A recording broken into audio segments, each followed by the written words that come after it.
जैसा कि आप जानते हैं, सभी प्रतियोगिता परीक्षाओं में ज्योग्राफी से जुड़े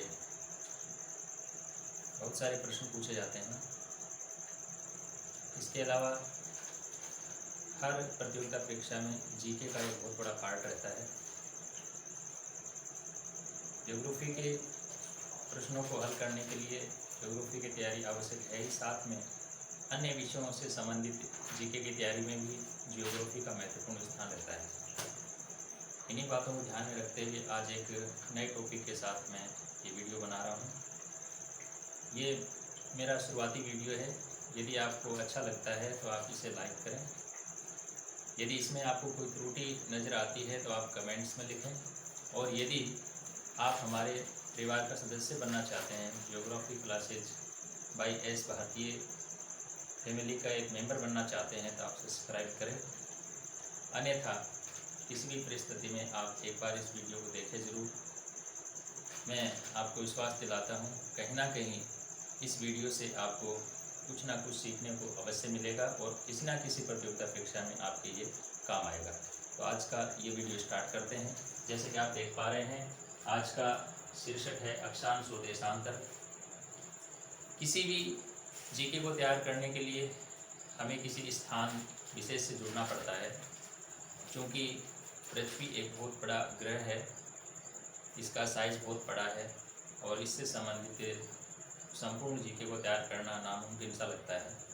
लेकिन जीके की शुरुआत किसी भी स्थान की स्थिति से होती है। यदि हमने पृथ्वी पर स्थित संबंधित स्थान की स्थिति को पहचान लिया है तो उससे संबंधित जीके को याद करने में आसानी रहती है। यहाँ पर जो शीर्षक हम लेकर चल रहे हैं, अक्षांश और देशांतर, इन दोनों की सहायता से हम इस धरातल पर किसी भी स्थान की स्थिति को निर्धारित कर पाते हैं। तो हमें ये जरूरी हो जाता है जानने के लिए कि अक्षांश और देशांतर क्या है और किस प्रकार ये स्थिति निर्धारित करने में हमारी सहायता करते हैं। तो हम बारी बारी से इन दोनों बिंदुओं को पढ़ेंगे। सबसे पहले अक्षांश को लेकर चलते हैं, तत्पश्चात हम देशांतर को पढ़ेंगे। अक्षांश यानी अंग्रेजी में हम इसे कह सकते हैं लेटिट्यूड्स। अक्षांश शब्द का शाब्दिक अर्थ यदि अपन लेकर चलते हैं तो इसमें दो शब्द निकल करके आते हैं, अक्ष और अंश। यानी हम कह सकते हैं अक्ष का अंश। अक्षांश होता है। अक्ष क्या होता है? कोई भी घूमती हुई वस्तु, जैसे कोई भी गोला है, ये भ्रमण कर रहा है एंटी क्लॉकवाइज या क्लॉकवाइज, तो इसमें दो बिंदु बनते हैं जिन्हें हम धुरी कहते हैं। और इन धुरियों को मिलाती हुई एक काल्पनिक रेखा होती है जिसके इर्द गिर्द ये गोला घूमता है। इसी काल्पनिक रेखा को अक्ष कहा जाता है। और इस अक्ष के विभिन्न अंश, जैसे मान लेते हैं यहाँ से यहाँ तक या फिर यहाँ से यहाँ तक, इसके जो विभिन्न अंश हैं, विभिन्न भाग हैं, इन्हीं भागों को हम अक्षांश की संज्ञा देते हैं। ये समझने के लिए था। यदि हम विद्यालय स्तर पर देखते हैं, किसी भी कक्षा को देखते हैं, तो उसमें हमें एक बढ़िया परिभाषा बना के लिखनी पड़ती है। उस परिभाषा का भी हम आगे जिक्र करेंगे। क्योंकि अक्षांश और देशांतरों का संबंध पृथ्वी से है। पृथ्वी अपने आप में एक गोला है। जब हम ब्लैक बोर्ड, व्हाइट बोर्ड यानी किसी भी प्रकार की सतह पर इसको उतारते हैं तो हमें एक गोला दिखाई न दे करके एक वृत्त के रूप में दिखाई देता है। इस प्रकार से, यानी इस वृत्त में हमें अक्षांश और देशांतरों को प्रदर्शित करना पड़ता है। जैसा कि मैंने बताया, इसमें एक धुरी बनती है जिसके इर्द गिर्द ये गोला यानी पृथ्वी हमारी घूर्णन करती है, जिसे हम धुरी बोलते हैं। जैसा कि आप जानते हैं, कागज़ पर हम जब पढ़ते हैं तो इसका ऊपरी भाग नॉर्थ यानी उत्तर दिशा को दर्शाता है। इसके ठीक सामने साउथ यानी दक्षिण दिशा को दर्शाता है। और राइट साइड पूर्व दिशा इंगित करती है और लेफ्ट साइड पश्चिम दिशा इंगित करती है। उस हिसाब से देखा जाए तो हम इसे नाम दे सकते हैं उत्तरी ध्रुव या उत्तरी ध्रुवी, और इसे नाम दे सकते हैं दक्षिणी ध्रुव या दक्षिणी ध्रुवी। और इनको मिलाने वाली काल्पनिक जो रेखा है ये हमारी पृथ्वी का अक्षांश है। इस वृत्त को या यूँ कहें इस पूरी पृथ्वी को अच्छे से पढ़ने के लिए हम मोटे तौर पर इसे दो भागों में बांट सकते हैं। इसके बीचों बीच अपन एक काल्पनिक रेखा, मैं आपको यहाँ बता दूँ, अक्षांश और देशांत रेखाएं काल्पनिक रेखाएं होती हैं। किसी भी सूरत में ये पृथ्वी पर वास्तविक रूप से खिंची हुई नहीं होती है। ये सब इस पृथ्वी का सही और वास्तविक ज्ञान हासिल करने के लिए काल्पनिक रेखाएं मानी गई हैं। क्योंकि पृथ्वी का साइज बहुत बड़ा है, इतनी बड़ी पृथ्वी का प्रत्यक्ष भ्रमण करके या इसको सामने रख के अध्ययन करना आसान नहीं रहता है। इसीलिए कागज पर इसका अध्ययन करने के लिए इस पर एक रेखाओं का जाल बुना जाता है, और उन रेखाओं के जाल, मैं आपको एक बार बीच में बता दूं, रेखाओं के जाल को ग्रिड कहा जाता है, और ये रेखाओं का जाल मिलकर बनता है अक्षांश और देशांश से। यहाँ पर जो मैंने रेखा खींची है ये काल्पनिक रेखा है, और हमने इस रेखा के माध्यम से इस पृथ्वी के मॉडल को, प्रतिरूप को हमने दो भागों में बांट लिया है। तो इसे हम अंश में मान दे सकते हैं 0, यानी 0 डिग्री। अब यहाँ पर आप देख रहे होंगे कि ये जो एक गोला था इसके दो भाग हो चुके हैं, अर्थात दो गोलार्ध बन चुके हैं, एक ये और एक ये। दिशा के आधार पर हम इन दोनों को नाम दे सकते हैं। जैसा कि ये उत्तर दिशा की ओर है तो इसे हम कह सकते हैं उत्तरी गोलार्ध, और ये दक्षिण दिशा की ओर है इसलिए इसे कह सकते हैं दक्षिणी गोलार्ध। इस हिसाब से यहाँ इसके दो पार्ट हो चुके हैं। ये जो हमने पूर्व से पश्चिम दिशा की ओर एक काल्पनिक रेखा खींची है यही अक्षांश है। ये बनता कैसे है? क्योंकि ये गोला है, और ये जो रेखा मैंने खींची है ये सीधी नहीं रहती है, ये इस प्रकार रहती है, क्योंकि ये रेखा इस गोले के चारों ओर घूम करके आती है, और यहाँ पर एक ये वृत्त बनाती है। यानी मैं यूँ कह सकता हूँ कि ये एक गोल साइड का एक तरबूज है, जिसको हम काट लेते हैं तो वो ऐसे दिखता है, इस प्रकार से। ये जो ऊपर का इसका गोलाकार भाग दिखाई दे रहा है, यहाँ पर ये वही भाग है, ये पृथ्वी का केंद्र है, यहाँ पर यदि हम इसको 0 मान देते हैं तो यहाँ तक जब हम आएंगे इसमें, इस जगह पर, यानी इस तरह, तो यहाँ पर कितने मान हो जाते हैं? 90। जैसे कि आप जानते हैं जब हम गणित में पढ़ते हैं तो पूर्ण वृत्त को कितने अंशों में बांटा जाता है? 360 अंशों बांटते हैं, जिन्हें हम डिग्री कहते हैं। तो यहाँ से यहाँ तक जब हम पहुँचते हैं तो 90 हो जाते हैं। क्योंकि हमने यहाँ पर भी 0 लिखा है तो यहाँ से यहाँ तक आएंगे तो भी 90 ही होंगे। इसी प्रकार हम इसी रेखा को 0 यदि हम मान लेते हैं और इस तरफ आगे बढ़ते हैं और यहाँ तक यदि आते हैं तो यहाँ पर भी 90 होते हैं, और यहाँ से यहाँ तक आते हैं यहाँ पर भी 90 होते हैं। ये जो मैंने घेरा बनाया है इसे हम कहते हैं भूमध्य रेखीय तल। यानी अब हम अक्षांश की एक बढ़िया परिभाषा बना सकते हैं कि किसी भी स्थान, यानी यहाँ पर स्थित कोई भी स्थान, किसी भी स्थान की भूमध्य रेखीय तल, यानी ये जो आप देख पा रहे हैं ये कटा हुआ भाग, ये भूमध्य रेखीय तल है, और ये पृथ्वी का केंद्र बिंदु है। यहाँ कहीं भी यदि अपन लेते तो एक रेखा जिसकी शुरुआत 0 से होती, और इस 0 वाली रेखा पर जो जो कोण बनते, जैसे यहाँ तक 90 डिग्री के कोण बनते हैं, इसी प्रकार यहाँ से यहाँ तक भी, और इसी प्रकार यहाँ से यहाँ तक, और इसी प्रकार यहाँ से यहाँ तक। तो किसी भी स्थान की भूमध्य रेखीय तल से कोणात्मक जो दूरी है या कोणात्मक स्थिति है वही सही मायने में अक्षांश होता है। तो आप समझ चुके होंगे अक्षांश क्या होता है। यानी यहाँ से केंद्र से इस 0 डिग्री रेखा पर प्रत्येक स्थान की कोणात्मक स्थिति। जैसे मान लीजिए यहाँ पर कोई स्थान है, तो यहाँ जब हम इस प्रकार एक रेखा खींचते हैं यहाँ, तो यहाँ एक निर्धारित अंश में एक कोण बनेगा। मान लेते हैं ये कोण बना आपका 30 डिग्री का, 30 डिग्री का। इसी प्रकार यहाँ पर भी मान लेते हैं इस जगह से एक कोण बनता है और वो भी 30 डिग्री का बनता है। इसी प्रकार आप जब यहाँ कल्पना करेंगे तो ये जितने भी स्थान होंगे, यानी यहाँ यहाँ यहाँ पृथ्वी के केंद्र से यदि हम देखते हैं तो ये 30 डिग्री होंगे, तो इन सब की अक्षांश क्या कहलाएगा? 30 कहलाएगा। लेकिन यहाँ पर एक और स्थिति बनती है कि जिस प्रकार यहाँ इस 0 डिग्री यानी भूमध्य रेखा के तल पर ये 30 डिग्री कोण बनता है, ऐसा ये कोण यहाँ भी बनेगा 30 डिग्री का।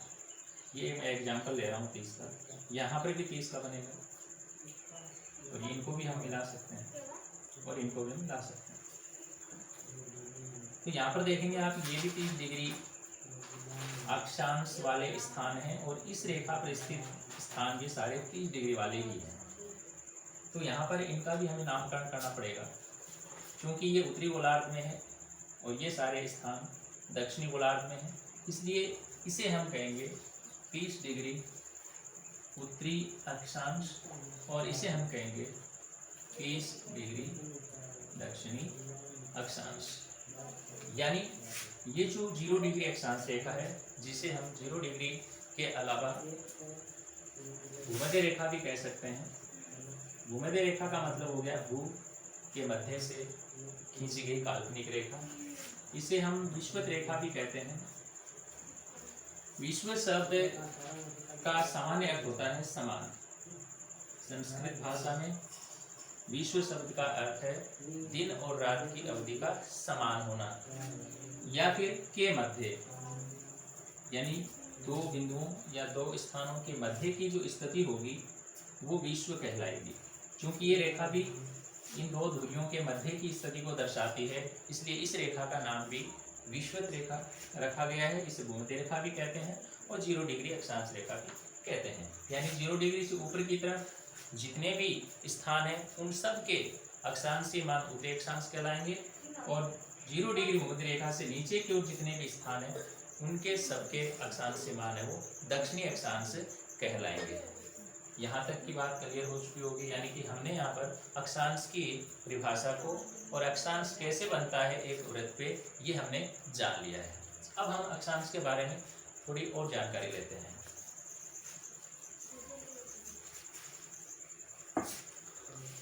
जैसा कि मैंने आपको बताया, हम कोणों का अध्ययन 3rd क्लास से करते आ रहे हैं, तो आप ये अच्छी तरह जानते हैं कि एक वृत्त में कुल कितने कोण होते हैं। जैसा कि मैंने अभी बताया कि था कि 360 हिस्सों में हम एक वृत्त को बांटते हैं। यानी एक बात समझ चुके हैं कि एक वृत्त पर, यानी कि पृथ्वी के गलोब पर हम पूर्व से पश्चिम दिशा में जो काल्पनिक रेखाएं खींचते हैं वो अक्षांश रेखाएं होती हैं। और जैसा कि मैंने बताया कि हम 0 से यहाँ तक यानी इस धुरी तक पहुँचते हैं तो 90 डिग्री के कोण बनते हैं और यहाँ से भी 90 डिग्री कोण बनते हैं। मैं यहाँ पर आपको लेकर चल रहा हूँ कुल अक्षांशों की तरफ, यानी कुल अक्षांश कितने होते हैं ये हम यहाँ पर जानने का प्रयास कर रहे हैं।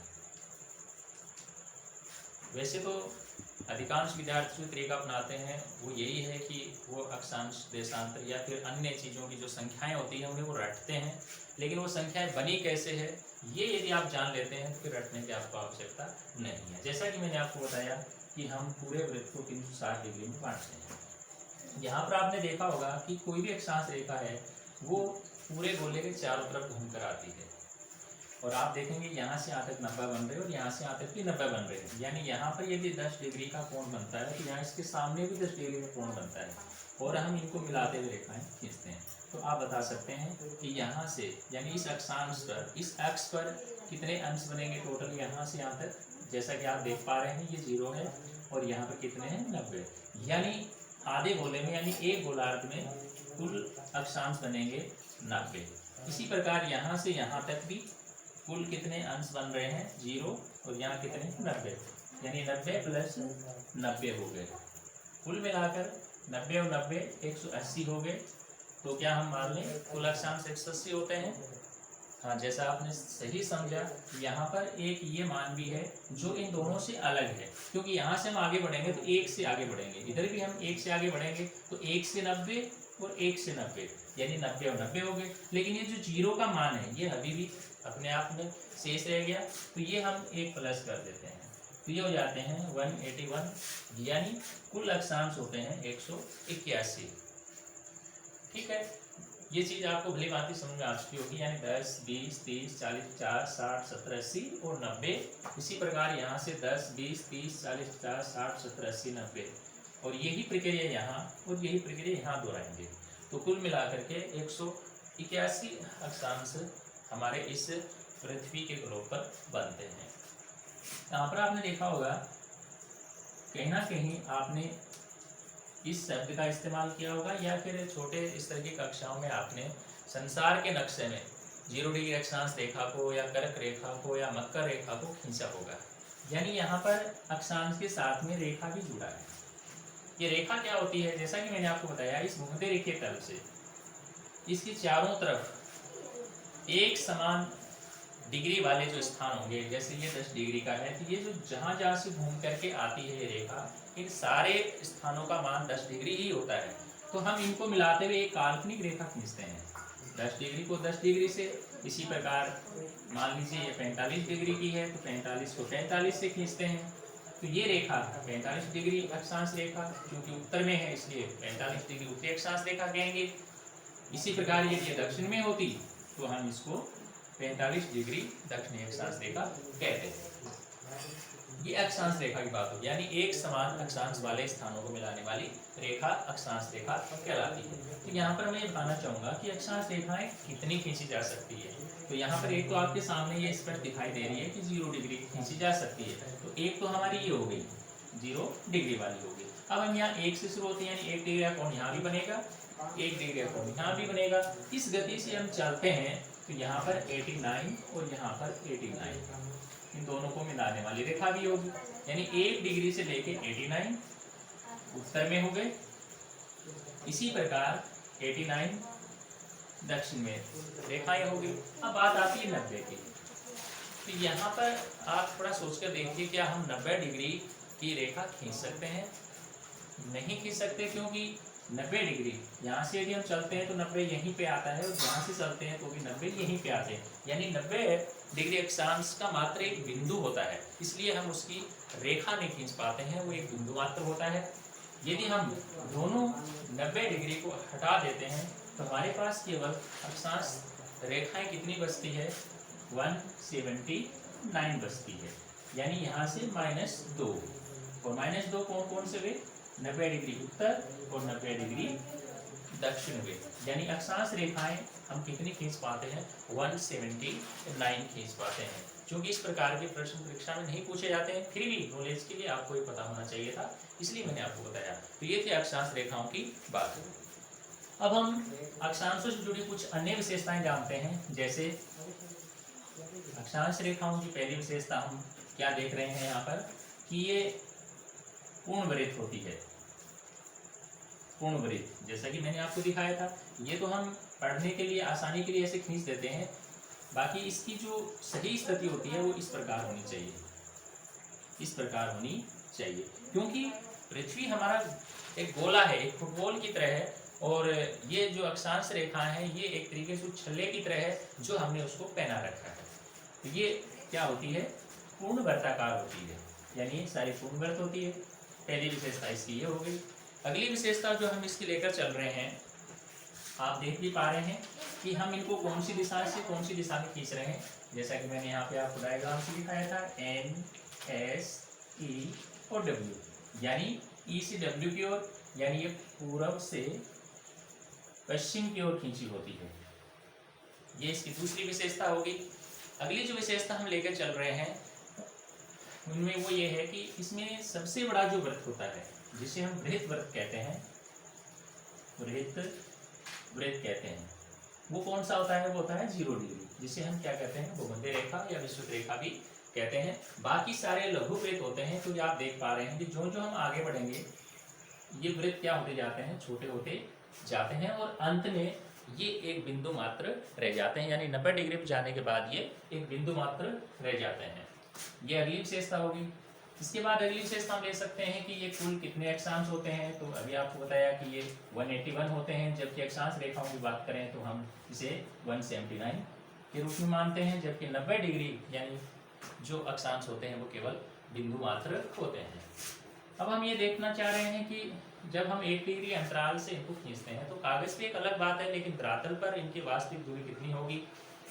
तो इनकी वास्तविक दूरी की यदि हम बात करें तो ये समथिंग में आती है। अब कंफर्म पूरा नहीं कह सकते, लेकिन इजी तौर पे याद रखने के लिए हम मानकर चलते हैं कि दो अक्षांशों के मध्य की दूरी यानी 1 डिग्री से यदि हम 2 डिग्री पे जाते हैं तो हमें धरातल पर कितनी दूरी तय करनी पड़ेगी? तो यहाँ पर सामान्य तौर पर 111 किलोमीटर की दूरी मानी जाती है।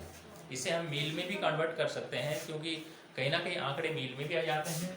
तो हम लिख सकते हैं कि 111 किलोमीटर अथवा 69 मील, यानी 1 डिग्री से 2 डिग्री पहुंचने पे फिर 2 से 3 पे पहुंचेंगे, फिर हमें इतनी ही दूरी तय करनी पड़ेगी। और इसी प्रकार हम आगे बढ़ते चले जाते हैं।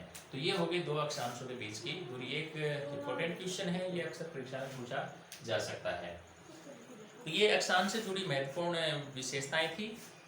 इसके अलावा अगली विशेषता में और लेते हैं, जैसे 0 डिग्री के उपनाम तो हो गए कि 0 डिग्री को हम क्या क्या कह सकते हैं? भूमध्य रेखा कह सकते हैं और विषुवत रेखा भी कह सकते हैं। और ये अपने आप में क्या होता है? वृत्त वर्त होता है। बाकी से भी लघुवृत्त होते हैं। इसके अलावा हमारे पास यहाँ पर दो और महत्वपूर्ण रेखाएं होती हैं, जिनका अपने आप में जलवायु निर्धारण में महत्वपूर्ण भूमिका रहती है। जैसा कि मैं थोड़ी देर पहले कह रहा था कि वैसे तो अक्षांश और देशांतर से जुड़ा जरूरी नहीं है कि प्रतियोगिता परीक्षा में प्रश्न आए ही, लेकिन यदि हम अक्षांश और देशांतर का ज्ञान रखते हैं तो इसका मतलब हम किसी भी स्थान की स्थिति जानते हैं, और उसकी यदि स्थिति को हम जानते हैं तो निश्चित तौर पर हम वहाँ जलवायु कैसी है, वहाँ मौसम कैसा रहता है, वहाँ तापमान कैसा रहता है, इन सब चीज़ों का अंदाजा हम लगा सकते हैं। क्योंकि अक्षांशों का संबंध सीधा सीधा सूर्य की स्थिति से है, यानी पृथ्वी के कौन से हिस्से में और कब सूर्य की किरणें सीधी गिरती है, इनका सीधा संबंध अक्षांशों से है। तो मैं यहाँ पर आपको बता दूं कि यहाँ पर दो रेखाएं और महत्वपूर्ण हैं जो जलवायु निर्धारण में अपनी महत्वपूर्ण भूमिका निभाती है। आप समझ ही गए होंगे वो रेखाएं कौन सी हैं। मैं बात कर रहा हूँ 23.5 डिग्री अक्षांश रेखाओं की, यानी 23.5 डिग्री उत्तरी अक्षांश रेखा और 23.5 डिग्री दक्षिणी अक्षांश रेखा। आपको इनके नाम तो याद होंगे, आसानी से आप बता सकते हैं। उत्तरी 23.5 डिग्री अक्षांश रेखा को कर्क रेखा नाम दिया गया है, जबकि दक्षिणी 23.5 डिग्री अक्षांश रेखा को मकर रेखा नाम दिया गया है।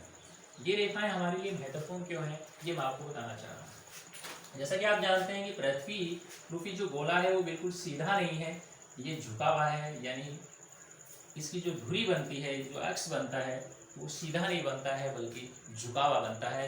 ये अपने ध्रुव से 23.5 डिग्री पे झुकी हुई है, या फिर मैं यूँ कहूँ कि यहाँ से 0 डिग्री से इसका 66.5 डिग्री का झुकाव बनता है। आप यहाँ ध्यान दें, परीक्षा में प्रश्न दोनों ही रूपों में आ सकता है कि पृथ्वी का झुकाव कितना है। यदि वहाँ पर ये आता है 23.5 डिग्री तो ये सही होगा, लेकिन 23.5 डिग्री नहीं आता है, 66.5 आता है, तो फिर वहाँ पे कंफ्यूजन नहीं होना चाहिए। आप 66.5 को भी सही कर सकते हैं, क्योंकि ये जो झुकाव है ये भूमध्य रेखा की तरफ से बताया गया है, और ये जो झुकाव है ये ध्रुव से बताया गया है। और ये झुकी हुई होने के कारण जब ये सूर्य की परिक्रमा करती है तो सूर्य की जो स्थिति है वो इन दो रेखाओं के बीच में बनती है साल भर में। यानी सूर्य यदि यहाँ पर उसकी स्थिति बन रही है तो उसकी धीरे धीरे स्थिति यहाँ बन जाती है और यहाँ से वापस यहाँ बन जाती है, यानी कि सूर्य की जो किरणें हैं वो इन दो बिंदुओं के बीच में ही सीधी पड़ती है। बाकी इनसे आगे कहीं पर भी सूर्य की किरणें सीधी नहीं पड़ती है, इसलिए इन दो रेखाओं का विशेष महत्व है। जलवायु निर्धारण में ये चीज़ें हमारे बहुत काम में आती हैं, इसलिए यहाँ पर आपको बताया गया है। तो ये जानकारी थी अक्षांश की। चूंकि आज हम दो बिंदु एक साथ पढ़ने वाले हैं, क्योंकि अक्षांश का ही जुड़वा जो शब्द या शीर्षक है वो देशांतर है। अब हम देशांतर की बात करते हैं। जिस प्रकार अक्षांश को अंग्रेजी में लेटिट्यूड्स बोलते हैं, उसी प्रकार देशांतर को अंग्रेजी में लॉन्गिट्यूड्स कहा जाता है।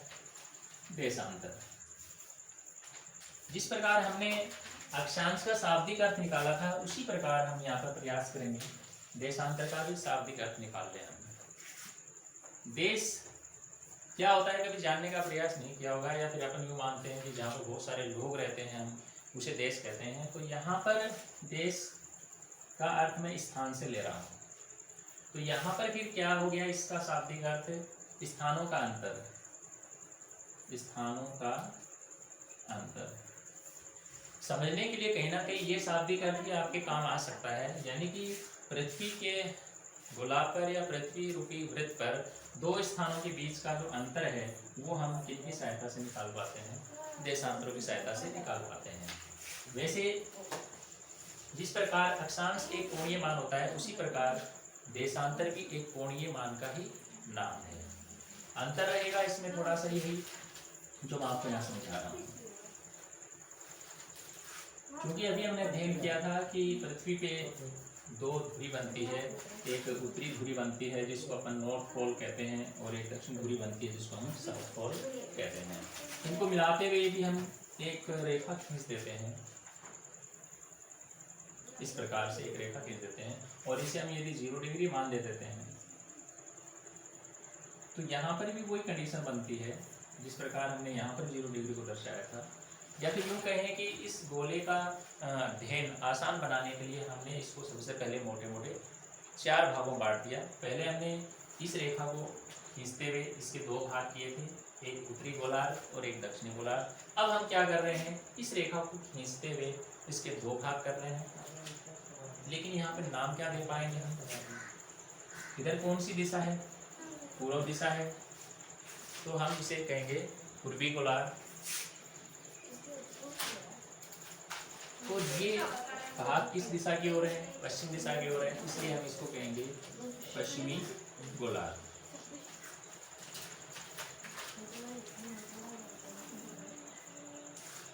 यदि मैं आपसे कहूं कि इस गोले को आप पलट करके ये जो हिस्सा है या फिर ये जो हिस्सा है वो अपने सामने ले आइए आप, तो क्या कंडीशन बन जाएगी इसकी कंडीशन ये बनेगी। देखिए आप इसको यदि हम पलट के हमारे सामने ले आते हैं तो ये जो बिंदु है जिसे हमने उत्तरी ध्रुव नाम दिया है ये यहाँ आ जाएगा, यानी नॉर्थ पोल ये होगा। और ये जो मैंने रेखा खींची है ये रेखा आपको ऐसे यहाँ दिखाई देगी, क्योंकि हमने इसको जो पलट लिया है, ये हिस्सा हमने हमारे सामने कर लिया है। ये ठीक वैसे ही है जैसे ये राष्ट्र मैं लेके खड़ा हूँ और यहाँ पे इसकी कोई पॉइंट है और यहाँ मैंने एक लाइन खींची है, इसको यूँ कर लूँगा मैं, तो ये जो पॉइंट है यहाँ बीच में आपको दिखाई देगा। और इसको हमने मान क्या दिया है? 0, क्योंकि आंकड़ों की शुरुआत हम इसी से करते हैं, 0 से करते हैं और उसी से हम आगे बढ़ते हैं, तो हमने इसको 0 मान दिया है। तो यहाँ पर अब हम जो आगे बढ़ेंगे तो यहाँ पर वो ही कोणीय मान आपको दिखाई देंगे। जैसे यहाँ से आप यहाँ पहुँच गए तो सीधा सा आप बता सकते हैं कि हम कितने अंश आगे बढ़े, 90 अंश आगे बढ़े। फिर आप यहाँ से यहाँ पहुँच गए तो 90 और पहुँच गए, यानी हम कितने अंश आगे बढ़ गए? 180 तक हम आगे बढ़ चुके हैं। क्योंकि 0 यहाँ है तो यहाँ से हम इधर चलेंगे तो भी वही कंडीशन होनी है, यहाँ पर 90 अंश हो जाते हैं पूरे और यहाँ पर आते आते 180 हो जाते हैं। तो अब यहाँ पर हम पुनः परिभाषा बना सकते हैं अक्षांश की, कि किसी भी स्थान की प्रधान देशांतर, इसको हमने क्या नाम दिया है? 0 डिग्री देशांतर रेखा। यानी इसे हम क्या क्या कह सकते हैं? इसको हम 0 डिग्री देशांतर रेखा कह सकते हैं, इसको हम प्रधान देशांतर रेखा कह सकते हैं, प्रधान देशांतर रेखा कह सकते हैं। क्योंकि ये काल्पनिक है तो प्रारंभ में जब अंतर्राष्ट्रीय संगोष्ठियाँ हुई तो उसमें निर्धारित किया गया था कि लंदन में ग्रीनविच नामक स्थान पर एक वेधशाला है, उस वेधशाला से ही इसे गुजरता हुआ माना गया। यानी उस स्थान को 0 डिग्री माना गया और फिर वहाँ से कल्पनाएं करते हुए अन्य कोणीय मान निर्धारित करते हुए अन्य देशांतर रेखाएं खींची गई। तो उस स्थान के नाम के आधार पर इसका नाम ग्रीनविच रेखा भी रखा गया है। इसको देशांतर रेखा के साथ साथ यामोत्तर भी कहते हैं, यामोत्तर भी कहते हैं। ये इसके उपनाम है इस रेखा के। तो किसी भी स्थान की प्रधान देशांतर रेखा से या प्रधान यामोत्तर रेखा से कोणात्मक जो स्थिति है उसका कोणात्मक जो मान होगा वो होगा देशांतर। यानी मान लीजिए यहाँ पर 20 डिग्री का कोण बना, ये कोण 20 डिग्री का बना, यहाँ से ये प्रधान देशांतर रेखा है, यहाँ से ये 20 डिग्री का कोण बना। तो फिर ये जितने भी स्थान है जहाँ से ये गुजर रही है या फिर जिन जिन स्थानों का मान 20 डिग्री है उनका देशांतरीय मान हम कितना बताएंगे, 20 डिग्री बताएंगे। क्योंकि ये जो गोलार्ध है इधर वाला, जैसे अभी हमने यहाँ पर बनाया था, ये इधर वाला गोलार्ध क्या कहलाएगा, पूर्वी गोलार्ध कहलाएगा, क्योंकि ये पूर्व दिशा की ओर है, और ये पश्चिमी गोलार्ध कहलाएगा। तो जितने भी कोण यहाँ बनेंगे वो सारे किस नाम से पहचाने जाएंगे, पूर्व दिशा के हिसाब से पहचाने जाएंगे, यानी हम इनको कहेंगे पूर्वी देशांतर। यानी यहाँ पर जितनी भी ये रेखाएं खींची जाएंगी इस प्रकार से, इनको हम कहेंगे पूर्वी देशांतर, और इधर जितनी भी खींची जाएंगी उनको हम कहेंगे पश्चिमी देशांतर कहेंगे।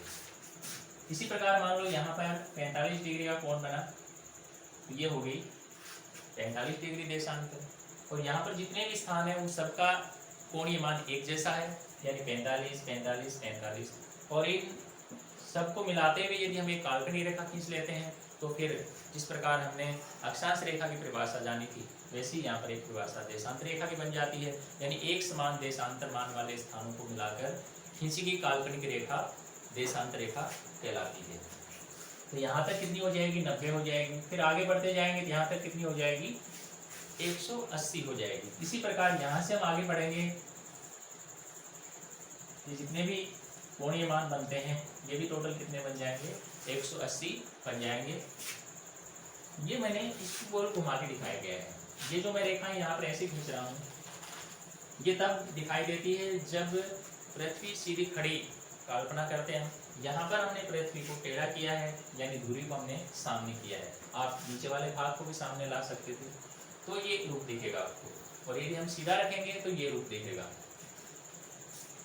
तो उम्मीद करता हूँ देशांतर क्या होता है, देशांतर रेखाएं क्या होती हैं, ये आपको समझ में आ चुका होगा। अब हम इनसे जुड़ा हुआ आगे का अध्ययन भी करते हैं, इनकी विशेषताएं भी जान लेते हैं।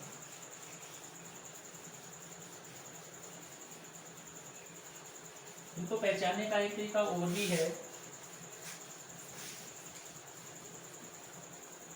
यानी कि देशांतर कैसे निर्धारित किए जाते हैं इनको पहचानने एक तरीका ये भी है कि जैसे हमने यहाँ पर 0 डिग्री लेकर के यहाँ पर एक भूमध्य रेखीय तल बनाया था हमने इस प्रकार से, और ये पृथ्वी का केंद्र है। यहाँ पर ये तो चलो 0 डिग्री अक्षांश रेखा बनी थी।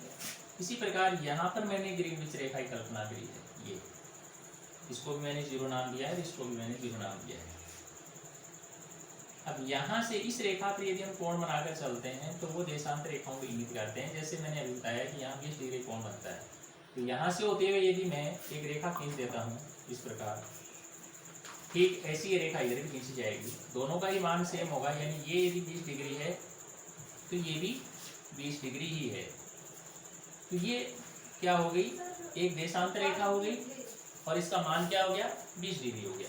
और जबकि हमने यहाँ पर इस बिंदु पर इस तरह जो कोण बनाए थे, हमने ये कोण बनाए थे, ये क्या दर्शा रहे थे, अक्षांश को दर्शा रहे थे। तो ये समझने का एक दूसरा तरीका है। अब हम बात करते हैं कि कुल देशांतर कितने हैं। अक्षांश तो अभी आपको याद हो गए, याद नहीं है तो एक बार आप बनी मन इसकी कल्पना करके याद भी कर सकते हैं कि कुल अक्षांश कितने थे, जबकि हम यहाँ पे जानने जा रहे हैं कुल देशांतर कितने हैं।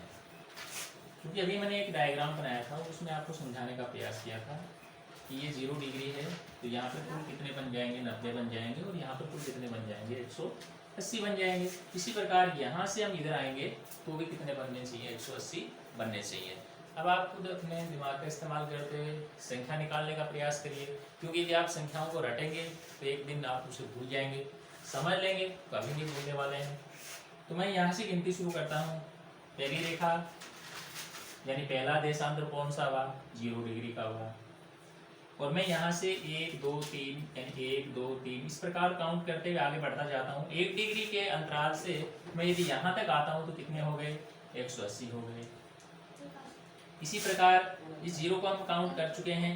हम यहाँ से भी 1 2 3 यानी 1 डिग्री के अंतराल से यदि हम आगे बढ़ते यहाँ तक आते हैं तो कहाँ तक आते हैं, 180 तक आते हैं, यानी 180 ये हो गए। तो कुल संख्या कितनी दिखाई दे रही है आपको, 361। क्या ये आंकड़ा सही है?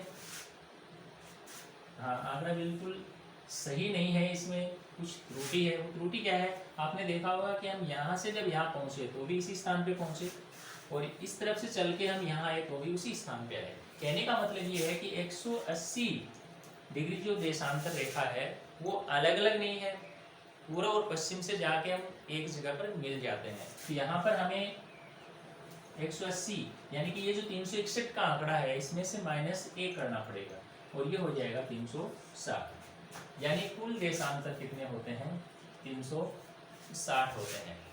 कैसे, एक तो 0 डिग्री का हो गया और इसी प्रकार 1 से 180 हम इधर बढ़े और 1 से 180 हम इधर बढ़े पश्चिम की ओर। चूंकि 180 कॉमन है इसलिए यहाँ -1 हो गया, तो ये संख्या कितनी हो गई, 360 डिग्री हो गई। अब हम देखते हैं कि देशांतर रेखाएं कितनी होती हैं। तो यहाँ पर एक तो ये कन्फर्म है ही, और एक इसके सामने 180 वाली हो गई, तो कुल मिलाकर के 2 रेखाएं तो हमें साफ दिखाई ही दे रही हैं। अब बची कितनी, 101 से 179 इस तरफ बनेगी और 1 से 179 इस तरफ बनेगी, यानी 179 एक 0 डिग्री की और एक 180 डिग्री की, तो 2 ये जुड़ जाएंगी। तो हिसाब से आंकड़ा कहाँ तक पहुँच गया, 360 तक पहुँच गया, यानी कुल देशांतर भी 360 होंगे और देशांतर रेखाएं भी 360 होंगी। अब हम इनकी अन्य विशेषताएं जान लेते हैं। जैसे अक्षांश की पहली विशेषताएं क्या थी, याद होगी आपको,